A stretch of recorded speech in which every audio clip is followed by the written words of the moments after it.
Bonjour à tous, aujourd'hui je vous teste un objectif qui était très attendu, le Canon RF 135 mm f1.8. Il appartient à la gamme L, donc on est dans le super haut de gamme de chez Canon. IS, ça veut dire qu'il est stabilisé et il est doté des moteurs autofocus les plus rapides, les moteurs USM. Physiquement, vous pouvez le voir, hein, on est sur un beau bébé, on ne s'attendait pas à un objectif compact dans cette gamme-là. Physiquement, ce qui est intéressant de voir, c'est que pour la première fois, Canon a inclus des petits boutons, et ces petits boutons-là, vous en avez deux, comme ça, ils tombent bien sous le pouce, que vous soyez en paysage ou que vous soyez en portrait. C'est un petit événement quand même, hein, parce que jusqu'à maintenant, ils mettaient ça sur les 400 et sur les 600, ok, mais sur les objectifs normaux, vous n'aviez pas ça, alors qu'on a ça chez tous les autres constructeurs, donc c'est quand même un revirement chez Canon, et ça, il faut plutôt le signaler, c'est plutôt cool. En termes de boutons, on a un bouton AF, MF et un bouton pour la stabilisation, puisqu'on est sur un objectif stabilisé. Une bague de mise au point, tout ce qui est plus classique, rien à signaler. Et on a la bague de commande en bout de fût, ici aussi, rien de spécial à signaler. En termes de caractéristiques, on est sur du 9 lamelles, il ouvre de f1.8 à f22, stabilisé, tropicalisé, une construction de fou dans cette gamme-là, on s'y attend.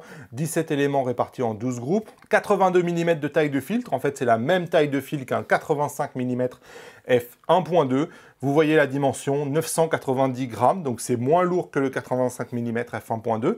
Et il fait la mise au point à partir de 70 cm, ce qui lui permet d'avoir un grossissement de 0,26. Donc ça vous permet quand même de faire un peu de proxy macro, entre guillemets, avec des objets. Ça, en reportage ou en mariage, ça peut être un atout. Il est proposé pour 2699 €. Moi, c'est un objectif que j'ai eu l'occasion d'utiliser pendant 2 semaines en Espagne. J'ai fait à peu près tous les sujets avec. Clairement, l'avantage d'un objectif comme ça, c'est la séparation des plans et la qualité du bokeh, hein, clairement. Et en plus, regardez, hein, quand vous zoomez à 100%, vous avez toujours un piqué dingue. On va en reparler dans 2 secondes.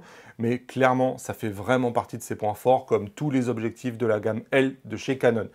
Donc évidemment, en intérieur, avec son ouverture à 1.8, il va faire entrer beaucoup de lumière, mais moins quand même qu'un objectif à 1.4 ou à 1.2. Hein. Mais sur du 135 mm, il ne faut pas rêver. Canon avait un f2 en réflexe, donc ils ont déjà une ouverture qui est meilleure avec du 1.8 maintenant sur les hybrides. Et toujours cette qualité qui est absolument dingue quand vous zoomez dans l'image. Donc, en termes de piqué, évidemment, j'ai fait la mire, puisque c'est comme ça qu'on en apprend le plus en définitive sur le piqué. Et ce qui est intéressant, c'est que quand vous comparez du 1.8 ou même du f2, ou du 2.8, en fait, franchement, vous avez quasiment aucune différence. C'est-à-dire que vous avez un piqué, en fait, qui est maximal dès la pleine ouverture. Vous voyez, il y a vraiment très peu de différence entre du f1.8 comparé à du f2.8 quand vous regardez au centre sur un capteur de 45 millions de pixels. Canon est en train de travailler sur un Canon R1, on ne connaît pas, mais certaines rumeurs parlent de chiffres fous, hein, de 80, 90, 100 millions de pixels. Ce qui est sûr, c'est que ils ont forcément en tête que ces objectifs-là, ils vont devoir répondre à des résolutions qui vont être nettement plus élevées qu'aujourd'hui. Je pense clairement que c'est des objectifs qui sont taillés pour beaucoup plus que 45 millions de pixels. Donc aujourd'hui, sur les capteurs qu'on a, on ne voit aucune différence. Dès la pleine ouverture, il est capable de remplir les 45 millions de pixels. Donc ça, c'est le piqué au centre. Et on peut regarder sur les côtés aussi, hein. On voit qu'on a un peu de vignettage qui disparaît un peu à f2.8, mais il est homogène aussi. Dès la pleine ouverture, il est homogène sur tout le spectre focal. Donc voilà, on est vraiment sur du très haut de gamme. Je vous le disais, on peut s'amuser à faire ici un peu de proxy macro. Moi, je me suis amusé là sur un petit déjeuner, just for fun comme on dit. Et voilà, et regardez le détail qu'il y a sur ces photos-là. Donc ici, évidemment, on est à ISO 4000 hein, sur le nouveau R6 Mark II. Tout ça pour dire que sur le terrain, dans des conditions de reportage, ça peut être un atout. Alors, le bokeh, on a un excellent bokeh qui, à mon goût, est pas trop nerveux. Assez standard, débits qui sont très ronds au centre, débits qui sont plutôt en œil de chat ici sur les bords. Ça évolue légèrement lorsqu'on passe à f2, mais pas énormément. Il faut attendre plutôt f2.8 pour avoir des ronds absolument partout. Donc voilà, un bokeh de grande qualité qui pour moi est très doux. Pas grand chose à en dire, on n'a pas d'aberration chromatique, on n'a pas d'onion ring, pour moi tout ça c'est réussi. Ici je vous montre un autre exemple avec mon fils, j'avais remarqué qu'il y avait des trouées de lumière à travers un buisson derrière, je lui ai dit mets-toi devant. Bon, on voit que lorsqu'il y a comme ça beaucoup de lumière, clairement on n'a pas la douceur qu'apporterait un 85 mm f1.2 DS, clairement, mais je trouve quand même qu'il s'en sort bien.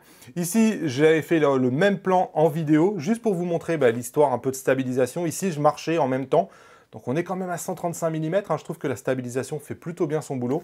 Et vous voyez bien le bokeh comme ça qui s'est agrandi au fur et à mesure que je me rapprochais de lui. Petite pause dans la vidéo, il m'a fallu du temps pour faire ce test-là. Si ma vidéo vous a été utile, vous pouvez le commander chez ipln.fr Images Photo Lyon. Vous mettez le code créateur Damien lorsque vous êtes dans le panier. Ça me permet moi de toucher une commission et de financer ces tests-là. Donc c'est vraiment le meilleur moyen de me soutenir. Un grand merci à tous ceux qui le feront. Je vous invite aussi dans le groupe Canon Entraide, je vous mets le lien dans la description. J'ai testé l'autofocus à 40 images par seconde, ce qui me permet un découpage extrême de l'action. Et en fait, bon, on va pas regarder toutes les photos, on va aller là où c'est le plus dur, quand il se rapproche vraiment. Il n'y a rien à dire en fait, quasiment toutes les photos sont nettes. On est à 98% de photos nettes. Donc vous voyez, jusqu'au dernier moment, ça a bien marché. Ici, je me suis mis devant un grand 8 qui est à 200 km/h. Et ce qui est rigolo, c'est que toutes ces photos-là, elles sont dans la même seconde. Puisque là, on est à 40 images par seconde. Toutes les photos ici sont dans la même seconde. Et on s'aperçoit que toutes les photos sont 100% nettes.